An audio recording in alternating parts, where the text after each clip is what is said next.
2월 18일 버딘 묵상 시작하겠습니다. 말씀부터 보시겠습니다. 오늘의 말씀은 다윗의 감사 찬송 시편 18편입니다.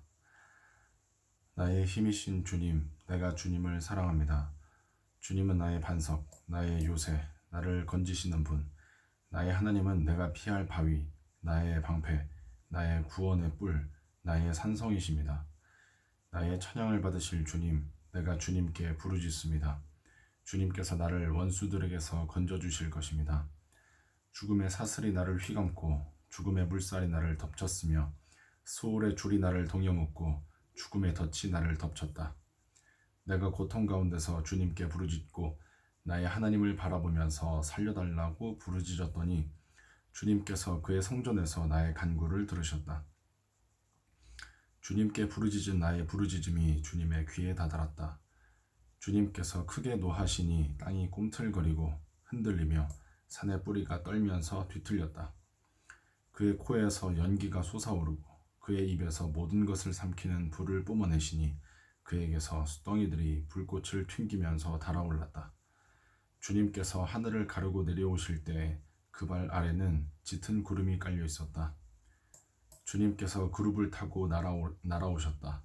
파란 날개를 타고 높이 솟으셨다.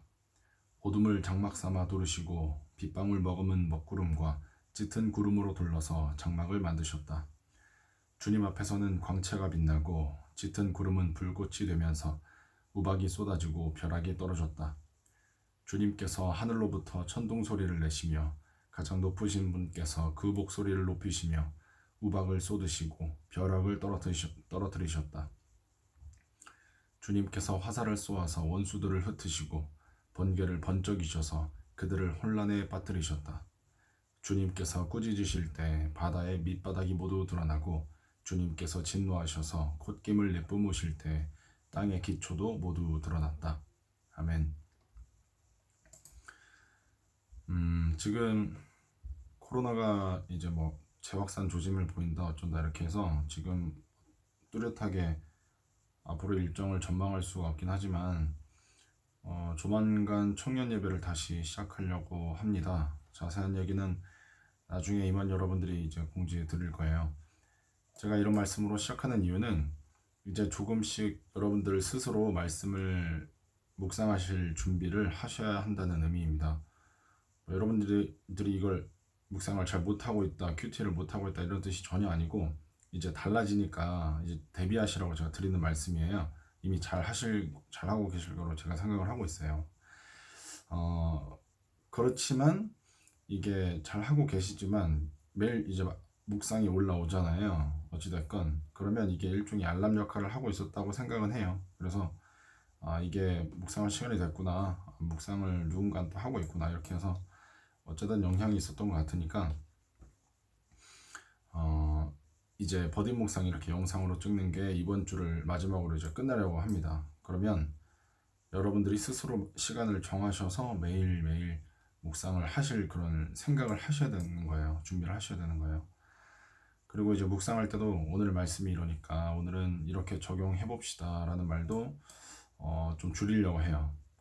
여러분들이 스스로 정할 수 있도록. 다만 하나님은 이런 분이십니다, 우리는 이런 방향으로 살아야 되겠습니다, 이런 말로만 좀 말씀을 드리려고 합니다. 그래서 여러분들이 말씀을 들으시면 이제 어떤 식으로 적용을 할 건지 또 이렇게 자기 삶을 좀 돌아보시면서 스스로 정하시는 게 좋을 것 같아요. 그래서 오늘부터 그런 식으로 한번 적용을 해보셨으면 좋겠습니다. 오늘 묵상은 시편 18편이었습니다. 우리가 찬양을 통해서 익히 많이 알고 있는 말씀인데요. 이 말씀은 주님께서 다윗의 모든 원수와 특히 사울의 손에서 건져주셨을 때 다윗이 노래했던 내용이라고 합니다. 그래서 첫 줄에 이렇게 시작을 합니다. 나의 힘이신 주님, 내가 주님을 사랑합니다. 사실 이 구절 하나로 전 끝이라고 생각해요. 그 뒤에 말씀들은 마치 이 구절을 뒷받침하듯이 이어지고 있습니다. 하나님은 다윗의 힘이었고 다윗은 그런 하나님을 사랑했습니다. 다윗이 이런 고백이 사울로부터 건진받은 그 사건, 하나에서만 비롯된 것일까요? 다윗의 삶을 돌아보면 이 고백은 그가 평생 경험한 것으로부터 직접 체득한 진리임을 알 수가 있습니다. 여러분 다 아시는 내용이니까 한번 들어보세요. 아주 어렸을 때부터 목동 생활을 한 다윗은 아마 홀로 양떼를 봐야 할 때가 많았던 것 같습니다. 근데 그때는 다 그랬대요. 어렸을 때부터 노동을 해야 하는 나이였고 그렇게 해야 살 수 있었대요. 심지어 양떼를 데리고 밤을 새야 하는 일도 많았다고 합니다. 그때 목동 사이에서는. 그럴 때 소년 목동 다윗이 의지한 대상이 누구였을까요? 아마도 이스라엘의 하나님이었을 것 같습니다. 가끔은 곰이나 사자가 와서 양떼를 습격하고 물어가는 일도 벌어졌다고 합니다. 다른 아이들 같으면, 여러분 생각해서 아이들 같으면 뭐 어떻게 막 울고 막 자기가 도망치거나 했겠죠. 근데 다윗은 양떼를 너무 아꼈던 것 같아요. 그리고 아버지의 명령을 허투루 듣고 싶지 않았나 봐요. 그래서 그 뱅소를 쫓아갔대요. 그런데 그 어린애가 할 수 있는 게 뭐가 있겠어요. 여전히 하나님을 의지하는 것밖에 없었겠죠. 그래서 자기가 들고 있는 무기, 물맷돌로 그런 것들을 쫓아버리고 자기 양떼를 다시 되찾아오곤 했대요. 제가 지금 하는 얘기는 제가 상상으로 얘기하는 게 아니고 다윗이 사울왕 앞에서 이렇게 말한 내용이 있어요. 그걸 토대로 말씀드리는 거예요. 어쨌든 그랬대요. 자기가 이런 일을 어려서부터 경험을 했으니까 다윗은 하나님이 자신의 힘 되심을 분명히 알았었던 것 같아요. 그리고 이 경험이 클라이막스를 이룰 때가 오죠. 바로 골리앗을 물리친 사건입니다. 이스라엘 군대가 무서워서 막 떨고 있을 때 다윗이 당당히 나가죠. 골리앗 앞에. 그리고 사무엘상 17장 45절에 너는 칼을 차고 창을 메고 투창을 들고 나에게로 나왔으나 나는 네가 모욕하는 이스라엘 군대의 하나님 곧 만군의 주님의 이름을 의지하고 너에게로 나왔다 라고 고백을 하죠. 그리고 당당히 하나님의 이름으로 승리를 합니다. 다윗은 하나님이 자신의 힘인 걸 이렇게 분명히 알았대요. 그리고 오늘 시편 18편에서 자기를 죽이려던 모든 원수들에게서 해방되자 이렇게 고백하는 겁니다. 나의 힘이신 주님, 내가 주님을 사랑합니다. 이 고백이 되게 단순해 보이지만 깊이가 굉장한 말인 걸 우리가 느낄 수가 있겠죠. 그럼 이후 구절도 같이 좀 보죠. 어떤 의미가 있을지. 주는 나의 반석, 나의 요새. 이건 다윗이 그동안 특히 사울에게서 피해서 바위산 속에 숨어 있었대요. 그동안. 그래서 그런 경험이 반영된 것이라고 할 수 있는데 하나님께 숨을 때 나는 안전하다. 이런 고백이라고 할 수 있겠습니다. 나를 건지시는 자, 내가 위험해서 나는 끝난 것 같았지만 결국은 하나님께서 구해주신다는 표현이 되겠습니다. 이어서 나의 피할 바위, 이것은 변함이 없고 힘이 있는 존재이신 하나님을 의미한다고 합니다. 하나님이 지켜줄 힘은 있으신데 어제는 지켜주셨어요. 근데 오늘은 안 지켜주셔. 이렇게 왔다 갔다 하시는 분이 아니라 항상 나를 지켜주신다는 의미가 되겠습니다. 자, 나의 방패라는 표현은 원수들이 각종 무기로 각종 방법으로 자기를 공격해 왔겠죠. 여러 가지로. 그런데 그 모든 공격에서 나를 지켜주시는, 창으로 공격해도 활로 공격해도 칼로 공격해도 방패가 막잖아요. 그런 모든 것에서 자기를 지켜주시는 하나님을 노래하고 있다고 합니다. 이어서 나의 구원의 뿔. 여러분 이 표현 되게 궁금하셨던 분들 있을, 나만 궁금했나? 여기서 뿔이 뭐냐면, 그러니까 우리가 흔히 하는 그 뿔 맞아요. 그게 능력, 힘 이런 걸 상징한다고 합니다. 그래서 하나님의 힘으로 내가 구원받았다. 이렇게 이제 의미를 볼 수가 있겠고요. 나의 원수들을 물리치시는 하나님의 그런 모습을 의미할 수 있다고 합니다. 이제 마지막에 나의 산성이라고 노래하고 있습니다. 이거는 적들이 침투하기 어려운 곳을 얘기하는데, 그러니까 산 위에 지어진 성이 되겠죠. 그런 요충지. 그러니까 그런 곳은 사실 전쟁으로부터 거리가 멀죠. 그래서 평안하고 두려움이 없는 곳을 의미한다고 합니다. 그렇게 하나님은 나에게 평안을 주시는 분이다라고 의미할 수가 있겠어요. 다윗은 자신이 체험한 하나님을 이런 다양한 표현으로 노래했습니다. 이어서 하나님께서 다윗의 기도를 듣고 일어나셨을 때, 하나님이 일하셨을 때 원수들에게 어떤 일이 벌어지는지 말씀에서 쭉쭉 이야기를 하고 있습니다.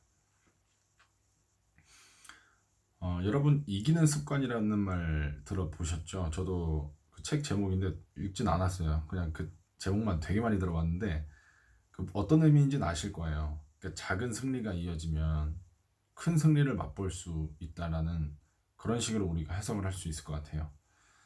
오늘 다윗은 아주 작은 일부터 하나님의 힘을 통해서 이겨내는 법을 배웠고 후에는 생사가 걸린 일에도 하나님의 힘으로 승리하게 되죠.